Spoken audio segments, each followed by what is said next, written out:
Hello and welcome to another episode of Beer Man's No Bull Beer Reviews. Today I have another beer from Insurrection Ale Works. I don't know why I said brewing company.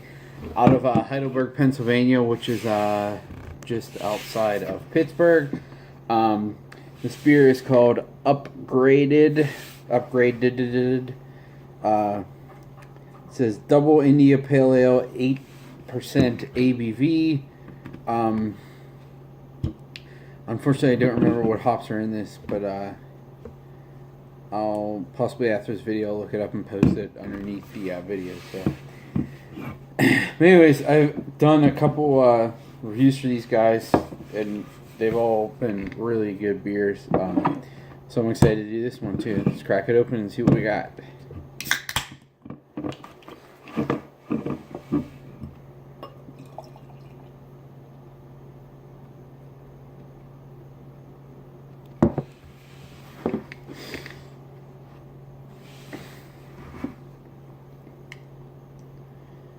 So as you can see, this pours a hazy, darker golden color to almost orange with about a 1 finger's worth of a white fluffy head that isn't going anywhere.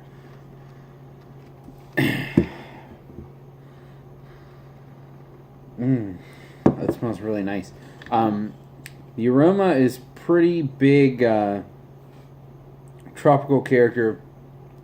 Very peachy, a little bit of pineapple. There is a little bit of bready malt character to it too, and then slightly earthy as well.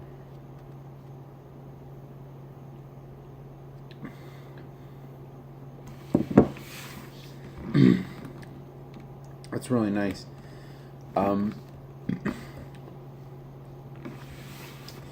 So,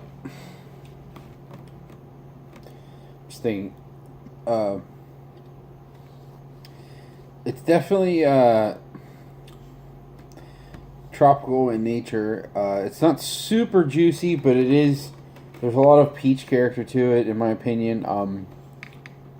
It is a little earthy, a little bit of that like woody character. I will say that it hides the alcohol very, very well. I'm not tasting it, but honestly, I'm not even getting it like here either. Which usually, even if I don't taste it, you catch it in the back of the throat or in your chest, but I'm not even getting it here, which is but I've always felt that way about his stronger double IPAs. They're generally hide the alcohol very well.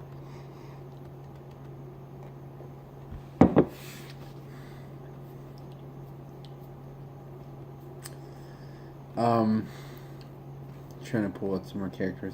There's a little bit of pineapple. I will say this is definitely a little sweeter than most of their beers are. It's not overly sweet, like to a level that I don't like, but I would say this is more sweet than some of their other beers. But I'm comparing it to like their lesser alcohol beers, and generally double IPAs are going to be a little sweeter.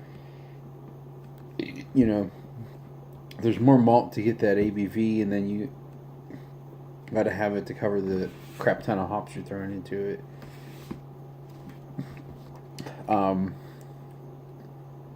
There is like a slight bit of melon character, like I got out of the Renegade cans, but it's pretty minimal. It's definitely more on the juicy side, and I'm really, really glad that I got to get it like this in cans, because this has always been one of my top hoppy beers from these guys. This one and the Double Sasquatch, which is a all Galaxy double IPA, is fantastic. But this is definitely up there with those.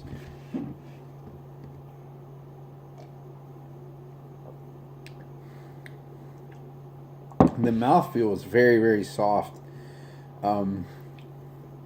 It's not quite to Brew Gentleman level, but it's definitely, like, in my opinion, at least as good as like comparing it to other places in Pittsburgh. If you told me this was a Dancing Gnome double IPA, I would absolutely believe it, and I would think it was one of their better ones.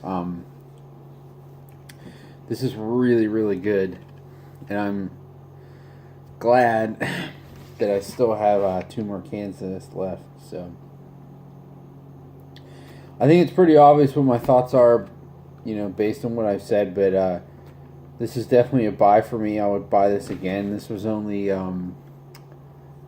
$16 for a 4-pack, which for a double IPA is on the cheaper side. Definitely, this is the first one they did.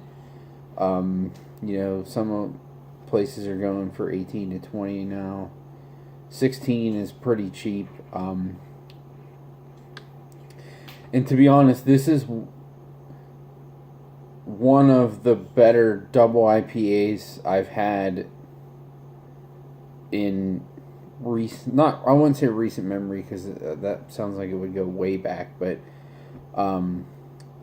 just in the last couple months, I would say this is one of the better double IPAs I've had. I would put this up there with Brew Gentleman Lou, and some of the Dancing Gnome cans, and also some of the stuff from High Branch and Resident Culture 2. This is really, really nice. So this is like the one brewery from Pittsburgh that no one knows about outside of Pittsburgh for whatever reason. I don't know why. I think it's because a lot of the other breweries are closer to the city or towards the east, and these guys are out west, and there's really no other breweries out there. So if you're going there, you're going there, and there's no other, you're going specifically to go there. You're not hitting up other breweries in the area because there aren't any. So it's kind of off by itself, so that's probably part of it. And just sometimes if you're going during rush hour, the traffic to get there is just really shitty. I just know that from living there, so I think that's part of it. But the people who live around there definitely know how good they are, and they appreciate their beer. It's really nice stuff. So anyways, that's all I got on this guy. Please like, comment, subscribe. Let me know what you think, and I look forward to doing the next one. Thanks.